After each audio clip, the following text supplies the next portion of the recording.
आज भी बहुत सारी ब्लू चिप्स कंपनी जैसे कि पीएसओ, ओजीडीसी और पेटीएम, इनके एक शेयर की कीमत चिकन टिक्का के प्राइस से भी कम है। So what are you waiting for?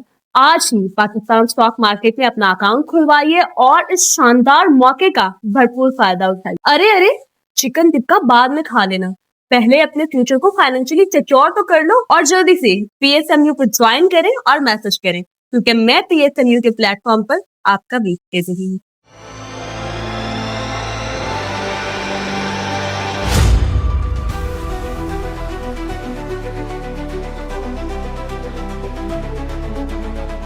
अस्सलाम वालेकुम, मैं हूं नादिया अनवर और आप देख रहे हैं पाकिस्तान शेयर मार्केट अपडेट्स।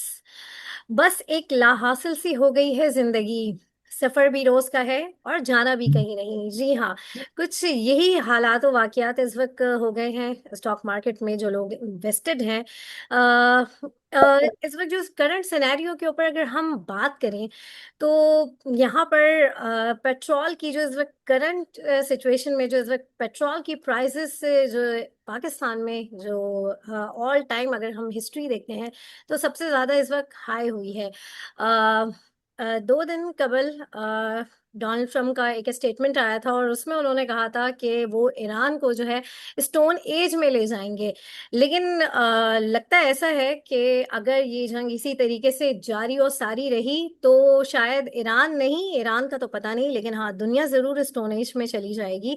क्योंकि अभी पाकिस्तान में कल रात से बड़ी हलचल हुई हुई है पेट्रोल प्राइसेस के ऊपर और यही इसी चीज़ का हमने एक इम्पैक्ट जो है वो देखा हमने स्टॉक मार्केट के अंदर भी, कि स्टॉक मार्केट जो आज इतनी नेगेटिव रही है उसकी एक वजह ये भी थी क्योंकि आगे इन्फ्लेशन प्लस जो सबसे एक जो मार्केट को हिट करेगी वो चीज़ वो इंटरेस्ट रेट है। जो पहले हम सोच रहे थे कि शायद इंटरेस्ट रेट जो है वो बढ़ेगा या शायद ना भी बढ़े, क्योंकि सीज फायर की जो है न्यूज़ भी हम सुन रहे थे, बट अब भी ऐसा लगता है कि इस इंक्रीज के बाद जो है जो पेट्रोल प्राइसेस इंक्रीज हुई है उसके बाद जो है कुछ इंटरेस्ट रेट में इजाफा हो, और क्या पता जो डेट है उससे पहले ही इजाफा हो जाए, जो मीटिंग की एक डेट डिसाइडेड है।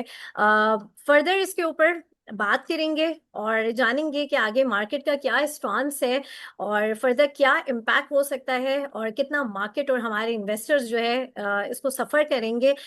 ये सारी बातें करने के लिए आज हमारे साथ मौजूद हैं जी हाँ मुस्तफ़ा मुस्तनसर साहब आज हमारे साथ मौजूद हैं, जो कि डायरेक्टर रिसर्च एनालिस्ट हैं टॉरस सिक्योरिटीज़ में। जी हाँ, आज जो है हम उनसे जानेंगे और जो है उनको वेलकम करने से पहले मैं आप लोगों से ये ज़रूर रिक्वेस्ट करूंगी कि आप लोग जो है मेरे प्रोग्राम्स को ज़्यादा से ज़्यादा लाइक किया करें, साथ ही साथ चैनल को भी सब्सक्राइब करें और साथ में बेल आइकन को भी हिट करें, और इसके अलावा आपने इसको शेयर करना है ताकि लोगों को इन्वेस्टमेंट की और साथ ही साथ फाइनेंशियल मार्केट की अवेयरनेस हो।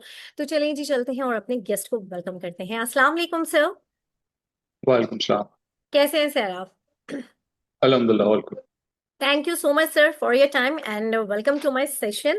सर सबसे पहले तो जो है मैं चाहूंगी कि आप मार्केट का जो है एक ओवरव्यू जो है वो हमारे नाज़रीन के साथ आप शेयर करें। देखिए, मार्केट ऑब्वियसली इस वक्त जो है सब हम जानते ही हैं कि जो एक ईरान वॉर की वजह से जो है सेंटिमेंट वीक है, और ये अक्रॉस द बोर्ड सारी दुनिया में ये चीज़ जो है देखी जा रही है हाँ हाँ। कि जो कैपिटल मार्केट्स है वहाँ पे एक प्रेशर की सिचुएशन है। और उसकी वही चीज़ जो है यहाँ पाकिस्तान में भी जो है हमारा सेंटिमेंट जो है मार्केट में वो थोड़ा सा वीक है। तो एक तो ये सिचुएशन है इस वक्त, क्योंकि एक अनसर्टेनिटी बहुत ज़्यादा है लोगों के दिमाग में, एंड राइटली सो, बिकॉज ये वॉर किसी एक डायरेक्शन में जाते हुए नज़र नहीं आ रही। एक दिन होता है कि वॉर ख़त्म होने की बातें हो रही होती है और अगले ही रोज़ जो है वो सिनारियो चेंज हो जाता है।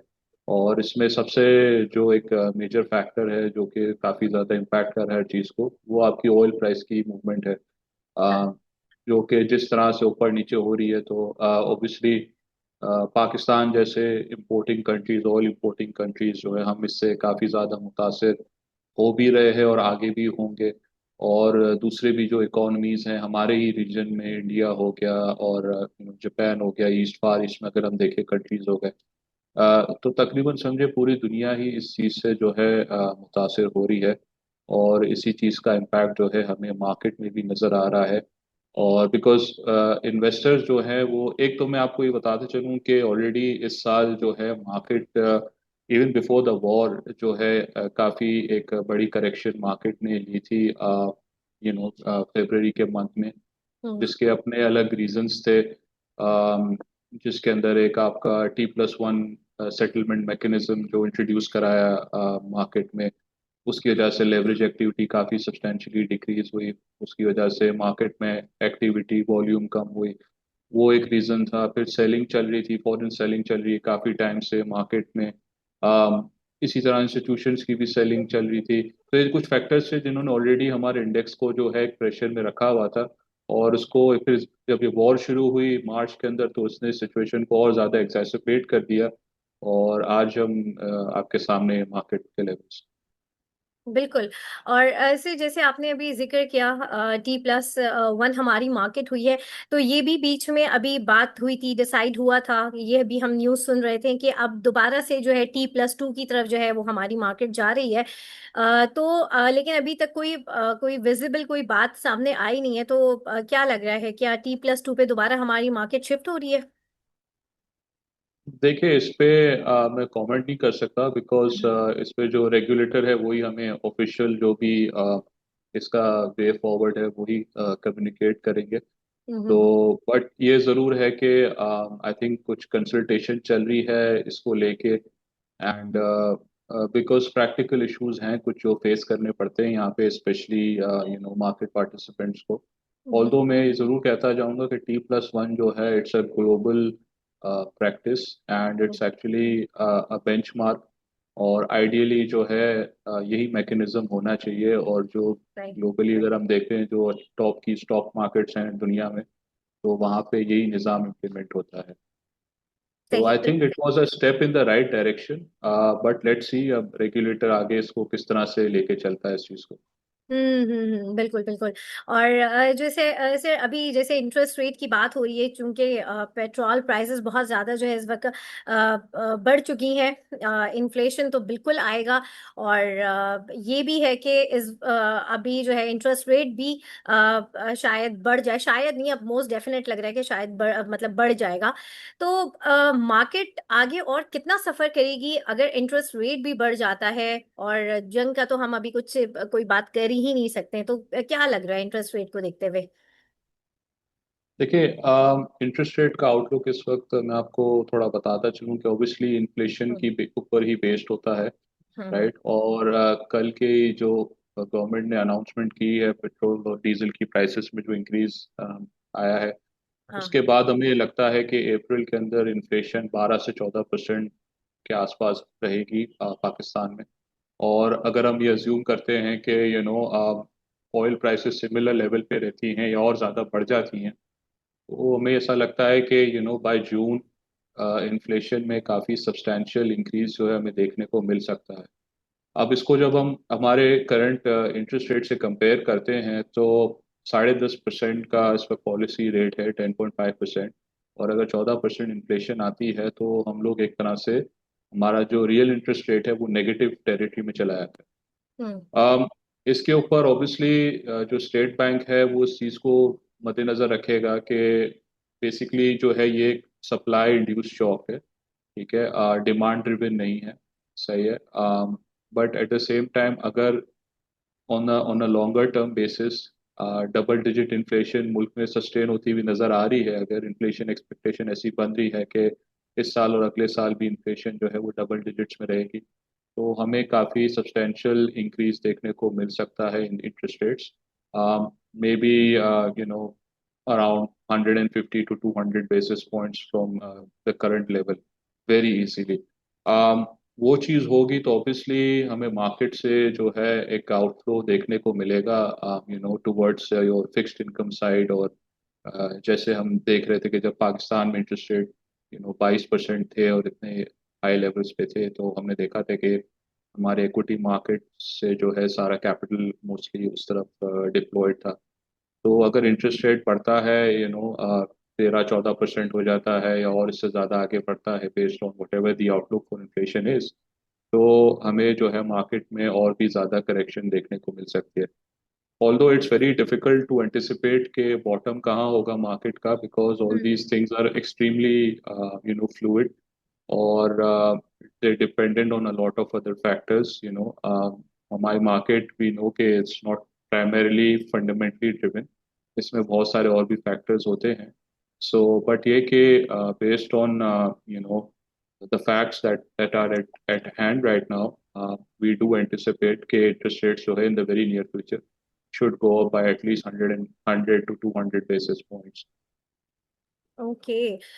तो अच्छा, यहाँ पर ये एक सवाल भी किसी ने कमेंट में किया हुआ है कि अगर ये बढ़ जाता है तो क्या स्टॉक मार्केट से फिक्स इनकम की तरफ शिफ्ट कर सकते हैं? देखिए बिल्कुल ये चीज़ तो ऑब्वियसली नज़र आएगी हमें, हम्म। बिकॉज मार्केट के अंदर देखिए दिस इज नेचुरल फिनोमेना, आपका इंटरेस्ट रेट बढ़ता है तो आपका जो है रिस्क फ्री रेट जो है वो बढ़ जाता है इन द इकोनॉमी, राइट, और उससे नेचुरली जो है वैल्यूएशन जो है कंपनीज की फंडामेंटल वैल्यूएशन उन सब पे उसका इम्पैक्ट आता है। तो वो तो एक नेचुरल फिनोमेना है, तो मार्केट में वो करेक्शन तो हमें बिल्कुल देखने को मिलेगी। पर एट द सेम टाइम मैं आपको ये बता चलूँ कि मार्केट में काफ़ी सारे इवेंट्स हैं जो ऑलरेडी प्राइस्ड इन हैं, राइट।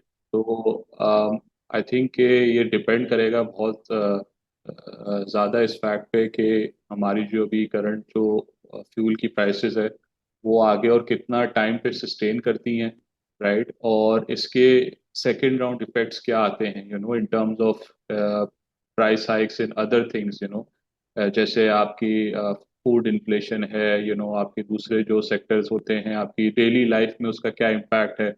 तो इन चीज़ों पे काफ़ी डिपेंड करेगा, और कितना ये सस्टेन कर, again I am mentioning the same thing कि ये बड़ा इम्पोर्टेंट है कि क्या ये फिनोमेना सिर्फ एक महीने की बात है कि जैसे 2 हफ्ते बाद ये जंग सपोज कर अगर ख़त्म हो जाती है, hmm. We may have a different situation all together, right, but at the same time अभी जिस तरह के हालात हैं, जिस तरह से हमें नज़र आ रहा है कि किसी ग्राउंड ऑपरेशन की भी प्रिपरेशंस हो रही हैं, right, and eight the same time Iran की अगर हम बात करें तो वहाँ पे भी जो उनकी लीडरशिप है they not willing to agree to जो आपकी यूएस कंडीशंस पुट फॉरवर्ड कर रहा है, और जैसा वहाँ भी काफ़ी स्ट्रॉन्ग रिजॉल्व देखने को मिल रहा है। So this war could even continue for months, और maybe I don't know, maybe 3 महीने भी चल सकती है, 6 महीने भी चल सकती है। अभी काफ़ी प्री मेच्योर है लॉन्ग टर्म बेसिस पे किसी चीज़ को एंटिसिपेट करना या फोरकास्ट करना। बट नियर टर्म में जो सिचुएशन नज़र आ रही है दैट्स प्रिटी क्लियर कि हमारे इन्फ्लेशन तो बढ़ेगी because fuel prices are up, and उसको मिटिगेट करने के लिए state bank will also have to intervene and increase the interest rates in the country. उसका कुछ इम्पैक्ट हमें डेफिनेटली देखने को मिलेगा इन द मार्केट। इसके साथ मैं एक चीज़ और ऐड कर दूं कि हम्म। मार्केट का जो सबसे हैवी वेट सेक्टर है that's your banking sector, right. अगर इंटरेस्ट रेट बढ़ता है तो बैंकिंग सेक्टर की अर्निंग्स के लिए वो बहुत पॉजिटिव ट्रिगर होगा। तो ओके। मार्केट को कुछ सपोर्ट वहां से भी मिल सकती है from banks as well, but again we'll have to wait and see which way it all this plays. सही। और सर, आज जैसे ऑयल सेक्टर को हमने देखा, ऑयल एंड गैस सेक्टर ने काफी अच्छा जो है उसमें एक हमें एक अच्छी मोमेंटम नजर आई। क्या रीजन है? कुछ नई डेवलपमेंट वगैरह जो है इस सेक्टर में हुई है, ये उसका इम्पैक्ट था, क्या था? थोड़ा सा इसके हवाले से भी आप हमें बताएं। अब देखें इसके 2-3 चीज़ें हैं ऑयल सेक्टर में भी, हमें जो है कंपनीज को थोड़ा सा हमें बाइफिकेट करना पड़ेगा इन द सेंस के जो आपकी एक्सप्लोरेशन कंपनीज है, हम्म। जिसमें ओजीडीसी, पीपीएल, मारी और पाकिस्तान ऑयल फील्ड्स है, तो उनके लिए सिचुएशन काफ़ी अच्छी है। जैसे जैसे इंटरनेशनल ऑयल प्राइसेस बढ़ती जाएंगी तो उनकी अर्निंग्स पे इसका काफ़ी अच्छा इम्पैक्ट आएगा, बिकॉज जो उनकी प्राइसिंग होती है वो सारी जो है इंटरनेशनल बेंचमार्क से लिंक्ड होती है, बोथ ऑयल की भी और गैस की भी। उनके लिए it's a positive thing. But जैसे मैं आकर ओएमसीज की बात करूं, फॉर हम्म। देम देखें ये एक ऑब्वियसली प्राइस हाइक जब होता है तो उनको एक सडन इन्वेंट्री गेन्स उनको नजर आते हैं, उनको मिलते हैं, राइट। हाँ। बट जब कल का प्राइस हाइक है उसका इम्पैक्ट जो है हमें मोर और लेस जो है जून क्वार्टर के अंदर नजर आएगा, मार्च क्वार्टर में अर्निंग्स पे इसका इम्पैक्ट नहीं होगा। तो वी ऑल्सो नो के जो ये इन्वेंट्री गेन्स वाली जो चीज है, it's a moving sort of you could say figure, right? So एक महीने में गेन आता है तो अगले महीने वो ऑफसेट भी हो सकता है and everything. So we really have to see by the end of the quarter क्या पोजीशन है, क्या आए ये गेन्स वाकई इनकी अर्निंग्स मटेरियलाइज होते भी हैं या नहीं होते। हम्म। दूसरी चीज ये कि रिफाइनरी सेक्टर में थोड़ा सा एक्टिविटी जो हम देख रहे हैं अच्छी इस वजह से भी, बिकॉज रिफाइनरीज का जो है ऑफटेक वो बढ़ा है। और बिकॉज अब यहाँ एम्फसाइज ये किया जा रहा है कि डोमेस्टिक जो हमारी ऑयल एंड गैस की प्रोडक्शन है उस पर ज़्यादा जोर दिया जाए। डोमेस्टिक जो रिफाइंड प्रोडक्ट्स हैं उनकी हम्म। प्रोक्योरमेंट पे ज़्यादा जोर दिया जाए ताकि हम इतने इम्पोर्ट ना करना पड़े। तो सही। ये एक चीज़ है। Eight the same time refineries को भी इससे जो है गेन्स होते हैं जब ऑयल प्राइसेस इस तरह सडनली जो है बढ़ती हैं तो। बट ये I think it's a very short term thing. ये इतना लॉन्ग टर्म ऐसी कोई चीज़ नहीं है सही। Specific to the sector. But अगर आप और सस्टेनेबल बेसिस पे देखती हैं तो आई थिंक एक्सप्लोरेशन कंपनीज के लिए this is a good thing कि आपकी जो इंटरनेशनल ऑयल प्राइसेस है वो ऊपर जा रही हैं। उनको बहुत फायदा होगा इसका। सही, बिल्कुल। अच्छा, यहाँ पर एक सवाल है। जी वासिफ, अपना सवाल कर लीजिए। अस्सलाम वालेकुम मुस्तफा साहब और नादिया। अच्छा वालेकुम। सर, पूछना ये था कि जो T+1 या T+2 का जो कोई इशू बना था वो सेटल हो गया? अच्छा देखिए, ये मैं इसको इशू तो नहीं कहूँगा, बट ये कि फिलहाल जो है मार्केट के अंदर T+1 का ही मैकेनिज्म अप्लाई हो रहा है, राइट? और इस पे कुछ कंसल्टेशंस चल रही हैं रेगुलेटर की डिफरेंट स्टेक होल्डर्स के साथ। तो रेगुलेटर ही फिर इस पे आगे बताएंगे कि क्या T+2 पे कोई रिवर्ट बैक हो रहा है नहीं हो रहा, या इसकी को कंटिन्यू किया जाएगा। बट फिलहाल मार्केट में जो है T+1 मैकेनिज्म ही अप्लाई हो रहा है। तो सर, जो अभी आपने इन्फ्लेशन का बोला, तो इन्फ्लेशन से तो फिर मतलब बहुत सारे सेक्टर को हिट पड़ेगी। जी। तो क्या आप समझते हैं कि इनफैक्ट अगर पेट्रोल इसी तरह महंगा रहता है तो ओएमसीज जो है उनको भी तो बेनिफिट नहीं होगा, लोग कम खरीदेंगे, उनकी रेवेन्यू भी उस तरह नहीं बढ़ पाएंगे। तो उल्टा एक मतलब इस वक्त तो हर तरफ ही एक जमूत का शिकार है, कोई समझ नहीं आ रही कि कौन सा सेक्टर चल सकता है। क्या राय है आपकी इस बारे सही बात है, आप सही कह रहे हैं। और इसमें ऑब्वियसली यही एक चीज़ है कि अगर एक तरफ ओएमसीज की जो है अगर उनकी सेल्स बढ़ती है क्योंकि प्राइस ऊपर चली गई या उनको इन्वेंट्री गेन होता है, दूसरी तरफ उनको ऑब्वियसली डिमांड का प्रेशर देखने को मिल सकता है। और अभी जैसे आज हम देख रहे हैं कुछ न्यूज़ अनाउंसमेंट्स हुई थी कि जैसे इस्लामाबाद में गवर्नमेंट ने एक महीने के लिए पब्लिक ट्रांसपोर्ट को जो है फ्री कर दिया है। मेरे ख्याल में पंजाब गवर्नमेंट ने भी शायद ऐसी कोई अनाउंसमेंट की है। हम्म। अगर ये चीज़ सिंध में भी लेट सपोज अनाउंस कर दी जाती है तो हमें काफ़ी सब्सटेंशियल डिक्रीज देखने को मिल सकता है पेट्रोल की कंजम्पशन में। बिकॉज ऑब्वियसली फिर ज़्यादा से ज़्यादा लोग जो है वो पब्लिक ट्रांसपोर्ट को यूज़ करना प्रेफर करेंगे। तो yes, this could very be likely be the case कि ओएमसीज की जो है सेल्स बढ़ने की बजाय जो है वो डिक्रीज हो और इवेंचुअली अर्निंग्स पे उनके नेगेटिव इम्पैक्ट है। Thank you sir. जस्ट चाहते हुए ये बता दें कि आपकी राय के मुताबिक जैसे जंग का तो कोई पता नहीं है, तो इंडेक्स कहाँ पे जाके आपके जो इनिशियल टारगेट है कहाँ पे रुक सकता है, रजिस्ट कर सकता है? सर ये बहुत डिफिकल्ट है कहना। मैं आपको कोई नंबर तो कोट कर सकता हूँ, उसमें कोई मसला नहीं है। बट मैं आपसे वही चीज़ कहूँगा कि जिस तरह की सिचुएशन है इट्स वेरी डायनामिक, ठीक है ना? हो सकता है शाम में कोई ऐसी अनाउंसमेंट आ जाए कि मंडे का ध्यान ही पूरा चेंज हो जाए, राइट? तो अभी किसी तरह का कोई टारगेट सेट करना या किसी को कोई टारगेट या लेवल बताना है कि मार्केट कितनी हो जाएगी और आप यहाँ से बाइंग कर लो और यहाँ तक चली जाएगी, ये करना या अंदाजे लगाना बड़ा भी प्री मिच्योर है। इवन अगर आप टेक्निकल बेसिस पे भी देखें तो मैं समझता हूँ कि टेक्निकल बेसिस पे भी मार्केट को इस वक्त फॉलो करना जो है वो मेरे ख्याल में सूटेबल नहीं है। और उसका रीज़न ये है कि आपके इतने सारे न्यूज़ फ्लोज आ रहे हैं जिसको टेक्निकल साइड भी एंटिसिपेट नहीं कर सकती, राइट? तो आई थिंक किसी तरह का अपने दिमाग में कोई target banana, I think it's not the right strategy.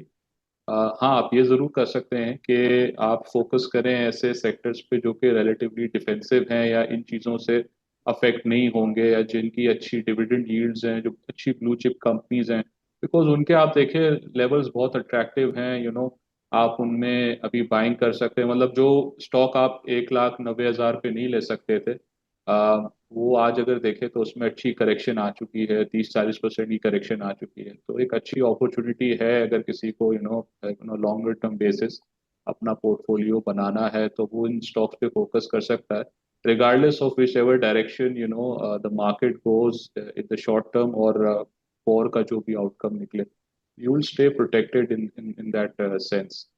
तो आई थिंक यही स्ट्रैटेजी होनी चाहिए।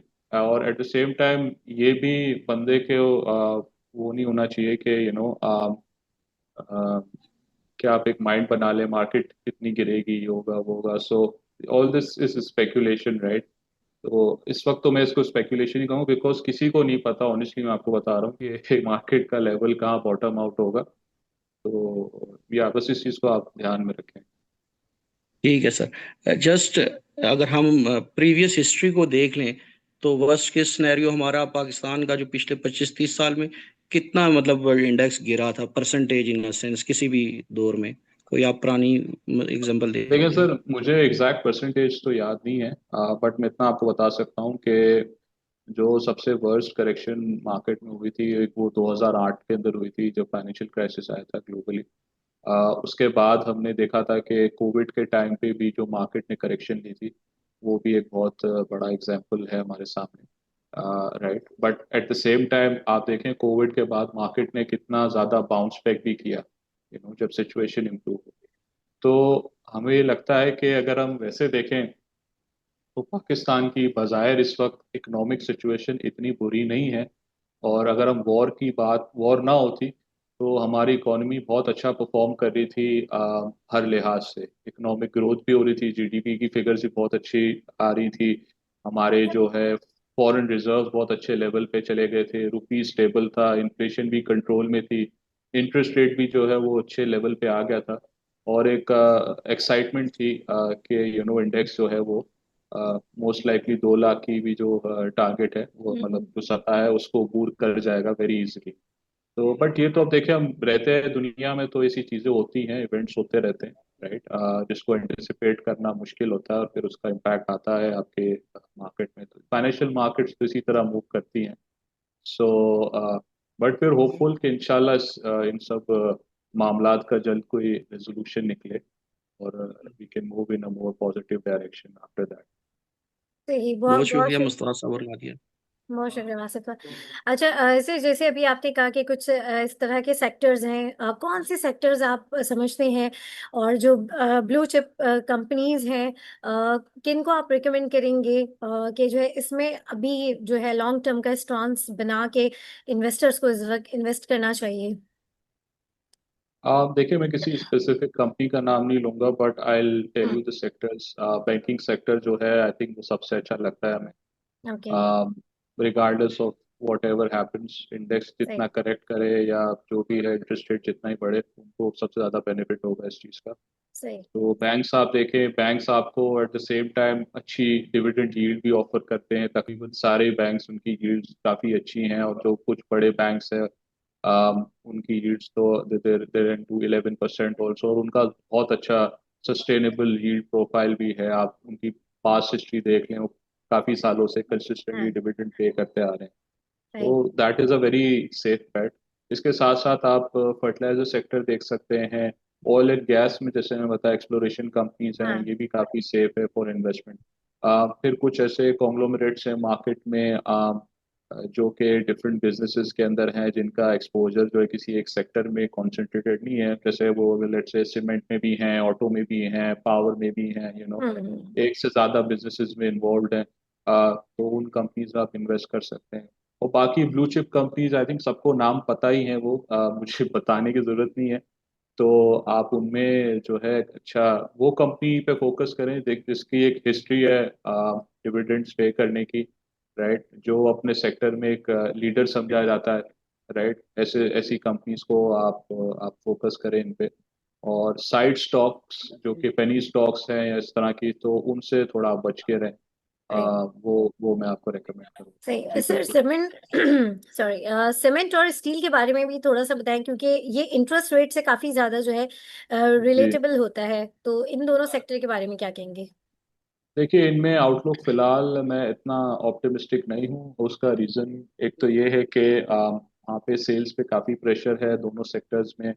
और राइट। अभी क्योंकि इन्फ्लेशन मुल्क में बढ़ेगी तो उसका इम्पैक्ट हमें डिमांड पे भी फर्दर देखने को मिलेगा। राइट। सीमेंट सेक्टर पे मैं ये भी बताता चलूँ कि आपको सब हमें पता है कि अफ़गानिस्तान जो है हमारे वहाँ पे अभी इस वक्त ट्रेड जो है वहाँ नहीं हो रहा अफ़गानिस्तान के साथ। तो हाँ। नॉर्थ प्लेयर्स की एक्सपोर्ट्स बिल्कुल इस वक्त ज़ीरो हैं। पिछले आई थिंक 5 महीने हो गए। तो उनको वहाँ काफ़ी इश्यूज आ रहे हैं। फिर एट द सेम टाइम जो है हमें काफ़ी ज़्यादा इंडस्ट्री को जो है अब वो डिपेंडेंस उसकी इम्पोर्टेड कोल पे हो गई है, सीमेंट प्लेयर्स की, क्योंकि अफगानिस्तान से कोल भी नहीं आ रहा। तो उसमें ये होता है कि जैसे अभी ग्लोबली कोल की प्राइस अगर ऊपर जा रही है तो फिर वहाँ से मार्जिन अफेक्ट हो सकते हैं कंपनीज के। इवन ये कि साउथ में भी जो आपके प्लेयर्स हैं उनकी भी एक्सपोर्ट्स इस वक्त सफ़र कर रही हैं because of the on going geo political situation. तो मुझे हम्म। कोई खातिर खा सीमेंट सेक्टर में कोई ग्रोथ है सच फिलहाल इस साल तो मुझे नज़र नहीं आती। डिस्पाइट द फैक्ट कि गवर्नमेंट ने कुछ इंसेंटिव्स अनाउंस किए हैं कंस्ट्रक्शन सेक्टर के लिए and all, but how much would they materialise, I really doubt. So I think cement and steel goes hand in hand. So I'm not very optimistic about both these sectors. Right. So I think yeah उनको avoid करना चाहिए। Sir, Monday की market को कैसा लग रहा है इस वक्त? आई नो बहुत कवल इस वक्त है कि मैं पूछ रही हूँ, क्योंकि ओवर द वीकेंड कुछ भी हम्म, हो सकता है, बट फिर भी जी क्या जी। आप क्या समझते हैं? देखें, अगर वीकेंड पे कोई ऐसी खबर नहीं आती या कुछ ऐसा नहीं होता तो आई थिंक मंडे की परफॉर्मेंस वुड बी मोर और less like what we seen today. Friday का जैसे आज का दिन गुजरा है हम्म। मार्केट में थोड़ा प्रेशर नजर आएगा ही हमें, राइट। राइट। और बेसिकली एक सेल ऑन स्ट्रेंथ का ही व्यू होगा मार्केट के लिए। बट अगर खुदा खासा कोई ऐसी खबर आ जाती है ओवर द वीकेंड या कुछ सिचुएशन और ज़्यादा ख़राब होती है मिडिल ईस्ट में हाँ। तो देन फिर हमें फर्दर और ज़्यादा हैवी सेलिंग देखने को मिल सकती है मार्केट। ओके, बिल्कुल। And thank on the flip side या हाँ, हाँ। अगर सपोज करें कोई सीज फायर हो जाती है, कोई ऐसी हम्म। निगोशिएशन की बातें शुरू हो जाती हैं या हाँ। Right, because anything can happen right now, तो हाँ। मार्केट फिर ऑब्वियसली उसको पॉजिटिवली भी प्राइस इन करेगी। अच्छा, जी बिल्कुल। और जी हमें तो एक स्टेटमेंट का इंतजार होता है, अगर एक पॉजिटिव स्टेटमेंट भी आ गया तो जी आई थिंक बिल्कुल हमारी मार्केट बिल्कुल बिल्कुल जो है बिल्कुल। इसको बिल्कुल कवर करती है। Thank you so much sir, thank you so much for your time. और जो है हमारे साथ जितने भी पार्टिसिपेंट्स थे, लोगों का भी बहुत शुक्रिया। और जो है नाज़रीन, यहाँ पे लूंगी मैं इजाजत। इंशाल्लाह आप लोगों से फिर मुलाकात होगी, तब तक के लिए अल्लाह हाफिज। Thank you sir, once again, अल्लाह हाफिज।